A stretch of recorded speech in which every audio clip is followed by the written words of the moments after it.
Vanuit een sense of urgency, die onder meer in Europa vertaald wordt met de 2020-doelstellingen, worden we allemaal gedreven, alle spelers uit de sector, om na te denken over heel innovatieve gebouwen. Ces dernières années, on voit ce phénomène étrange qui focalise tous les efforts d'innovation sur l'économie d'énergie des bâtiments. De rol van de bouwmaterialenproducenten is te zorgen dat we producten ontwikkelen die in combinatie met elkaar een finaal gebouw kunnen afleveren die gaat voldoen aan 3 elementen. Energie-neutraal of energieproducerend zelf. Ten tweede, resource efficient.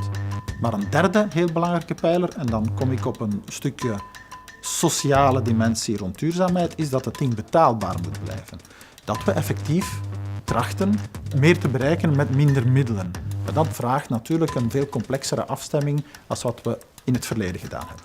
Dat betekent dat we moeten durven misschien 5% van de aan te besteden gebouwen op een heel hoog niveau aan te besteden en innovatieruimte kunnen creëren. Comme tout bâtiment est unique, il est important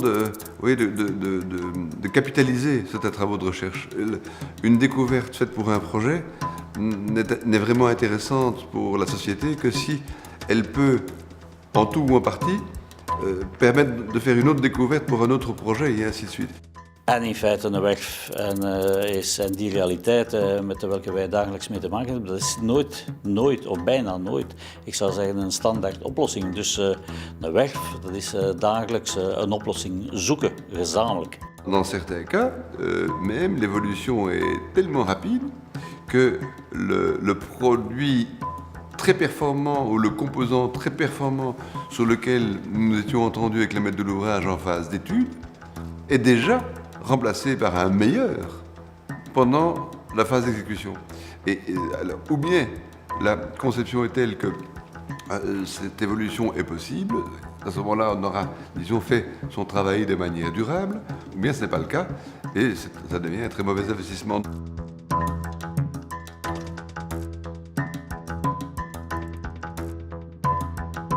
Heel belangrijk is dat we daar de kredietverleners moeten bij betrekken, want ook de banksector zal moeten weten met welke gebouwen zij morgen minwaarde dreigen te realiseren en met welke gebouwen zij morgen 10, 15, 20, 30 jaar hun waarde kunnen behouden. Dat zijn gebouwen die aan de regels zullen voldoen 2020 en verder. En dat zijn gebouwen die eigenlijk zeer onderhoudsvrij en met weinig onderhoudsrisico's worden geconcipieerd. Les recherches pointues en matière scientifique et technologique doivent absolument être accompagnées par un raisonnement de posture plutôt philosophique sur la forme des espaces et surtout, si on parle de la ville, c'est pas les bâtiments eux-mêmes qui sont importants, c'est les vies d'entre bâtiments. On se rend compte maintenant de plus en plus combien la morphologie de l'espace urbain a une influence, une interaction très forte avec les constructions elles-mêmes.